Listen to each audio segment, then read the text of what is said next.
Magandang araw mga kabalikat, muli po ito si Uragon Tinoy at nandito pa rin po tayo sa Barangay Malaya, Pililla, Rizal. So ngayon po ay may pupuntahan po tayo dito. Ito daw po yung may nakapagsabi po sa akin na meron daw pong masipag dito na nagtitinda daw po ng mais at yung mais daw po ay nilalabit lang daw po nila. Inalagay po sa timba at nilalako. Nililibot daw po nito ang buong barangay at nakakarating pa daw po sa ibang bayan para magtinda po ng mais. At sa ngayon po ay puntahan po natin.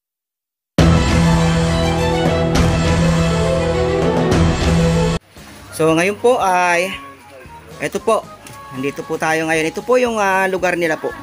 Ito po yung bahay nila. At sisilipin po natin at kakausapin po natin. Hello po, magandang hapon po. Umaga pala.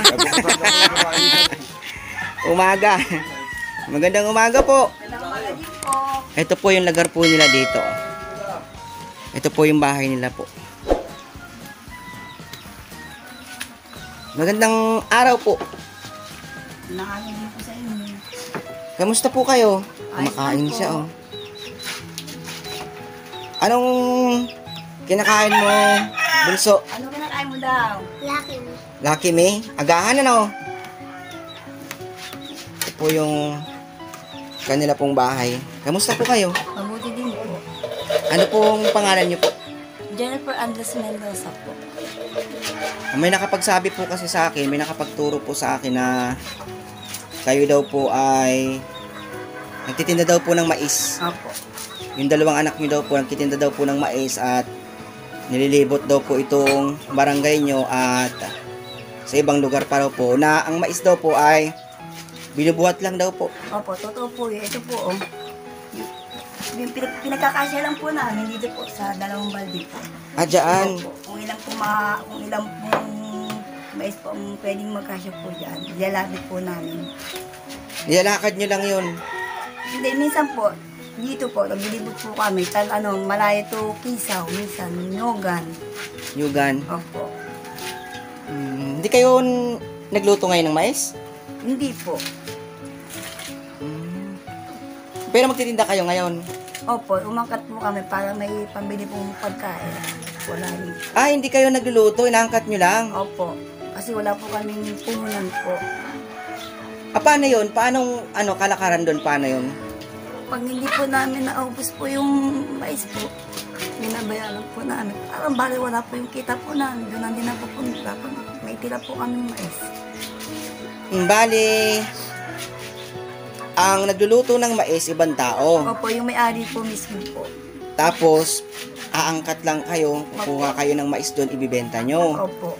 Tapos, papatungan nyo lang. Opo. Pagdating ng 10 piso po, gano'n. Minsan, hindi po pare-pareho. Pagdating ng gabi o hapon? Minsan po, ginagabi po yung mga bata kasi minsan, hindi yung anong pagtitinda, minsan matuman, binabayaran po nila minsan pag may tira, minsan ang madaming tira, minsan 30 piraso, 40, binabayaran po namin lahat yun, sa kanila po napupunta ang kita, hindi po sa amin. Ano po, pagdating nyo ng gabi, yung pera, dadalhin nyo na agad doon, yung benta, o Opo. kinabukasan pa, dadalhin nyo na agad? Gabi din po, kasi bumibiyahe po sila, kumuha po sila sa Maynila. Magkano naman kinikita nyo sa ganun? Kasi ang hang po namin 17, binibenta po minsan namin, minsan 20, 25, ganun po, hindi po pare-pareho. Bale, tumutubo lang kayo ng 3 Opo. sa isang mais. Sa isang araw, nakakailan kayong benta? Minsan po, 500, ganun, 600, pinagkakasya ko na lang po. Kasama na doon yung puhunan o Hindi pa po, tubo na yon? tubo lang po. Pero ang pinakamahirap doon, yung bubuhatin, ano? Opo. Ilan? Yung buhatin po, minsan capacity lang po nito, minsan lang po, 40, 30 lang po. Ilan po yung anak nyo? Siyam po sila. Siyam po magkakapatid, siyam po. Bali pinagkakasya nyo na lang yung kinikita nyo, no? Pinagkakasya po namin ang kinikita po namin. Para hindi din po sila magutuman po. Oo. Kaunti lang yung anak mo, te. Dagdagan mo pa. Hindi na po. Sa ngayon nga po, wala nga po trabaho po ang asawa ko. Gusto ko rin po magkaroon ng una sa pagtitinda para kahit papano po, may pinagkakakitaan po. Ay, yung asawa mo walang trabaho. Wala po. Bali ang ikaw lang at saka yung mga bata ang nagtitinda. Opo. Hmm. Pero okay naman dito. Yung bahay niyo ito, no? Opo, ayan po. Gusto nga rin po mapaano yung bahay namin. At mabibigyan lang po ng sawali po. Oo, ano na. Giba-giba na rin. Giba-giba na, ano. Opo. Pero hindi naman tumutulo. Tumutulog po iyan. Pag umuulan po, nababasa rin po kami. Sa loob po. Sa loob. Opo. Pero dito sa labas din. Butas din. Opo, butas din po iyan. Butas din sa labas. Opo. Kung sakali po na siyempre sabi nyo nilalako nyo yung mga paninda nyo na binubuhat lang. Totoo po yun, sir. Kaya po kami nahihirapan para maitagwid ko na po yung bata sa pangangailangan nila pang araw-araw, pambili po ng pagkain. Minsan nga po sumusuko na nga po ako. Nahihirapan na rin po mga bata magtinda. Tsaga-tsaga lang po para po kahit pa paano may pinagkakakitaan pambili pong pagkain. Pinagkakasya lang po namin. Eh di pagdating mo ng gabi, sakit ng binti mo na, no? Opo. Binti at braso, ano? Totoo po yun. Noong nakaraan nga po, ito po yung anak ko, expert. Noong nakaraan po, nilagnat po yan. Inabot na po ng gabi, ang dahil na papunti na biniyaran po namin. Siya? Picture ng kape po. Anong kape po? Ay, ibig sabihin po pag nagtinda kayo tapos hindi na ubos yung paninda nyo, yung paninda nyo, hindi nyo na pwedeng ibalik, babayaran nyo. Opo, binabayaran po namin yun. Eh paano kung may araw na matumal, lalo na ngayon umuulan? Hindi po, talagang binabayaran po namin. Kaya minsan wala din pong kinikita po. Ganun? Opo. Bakit? Bakit binabayaran? Eh, hindi na ba yung pwedeng ibalik? Hindi na po kasi mapapalis na po yung kinabukasan po. Eh, paano yan? Dapat tansyahin nyo lang siguro, ano? Opo. Pag gantong maulan, dapat bawas-bawas, ano? Kasi pag may natira, kayo magbabayad. Opo, totoo po yun. Ganun pala yun. Pero siguro, kung mayroon kayong masasakyan, mas malayo siguro yung mapupuntahan nyo, Opo, no? yun nga po ang gusto ko na magkaroon po ng kahit sidecar lang po para kahit papaano po makakaano po sa amin sa pagtitinda po ng mais para hindi din po kami mahirapan po. Oo, kasi pag na meron kang sidecar, yung mga lugar na hindi nyo mapupuntahan, pwede nyo mapuntahan, ano? Opo, totoo po yun. Para yung benta nyo mas dumami. Opo. Ganun pala yung sitwasyon nila dito. Akala ko kayo yung nagluluto ng mais, Hindi po. tapos kayo nagbebenta. Yung pala, inaangkat nyo lang yung mais. Opo, inaangkat lang po namin. Tapos pag may sumobra pa, kayo pa yung nagbabayad. Opo. Hirap, ano? Opo. Pag may tira nga po, ang ginagawa po ng asawa ko, pinapatok po sa manok para mapakinabangan din po ng hayop. Hindi nyo kinakain. Hindi po, kinaumaga, napapalis na po kasi bawal po kain. Pagsaktan ng tiyan ng mga bata. Oo. Ipapakain nyo na lang sa manok. Opo. Sayang, ano? Opo. Eh, paano yun? Hindi naman dumarating sa pagkakataon na, alimbawa, nakabenta ka. Tapos, hindi inaasahan, kaunti lang yung benta. Tapos, siyempre, kailangan yung bayaran yun. Hindi naman dumarating sa ibang pagkakataon na kailangan yung magbayad ng utang dahil sa mga natira. Hindi naman po, minsan naawa din po sa amin yung may-ari. Naunawaan niya na minsan. O ganito, sige, kung ilan yan, di pagatian na lang natin. Minsan, kami po minsan na, sige, hatian na natin para nakitain hindi kayo pambilang bigas at tao na yung mga anak mo, baka walang kainin. Ang daling pa namang anak, sabi mo ito nangyari sa amin. Pero halimbawa, mayroong tira. Tapos, siyempre, kailangan yung bayaran. Opo, binabayaran po namin yun. Ano yun?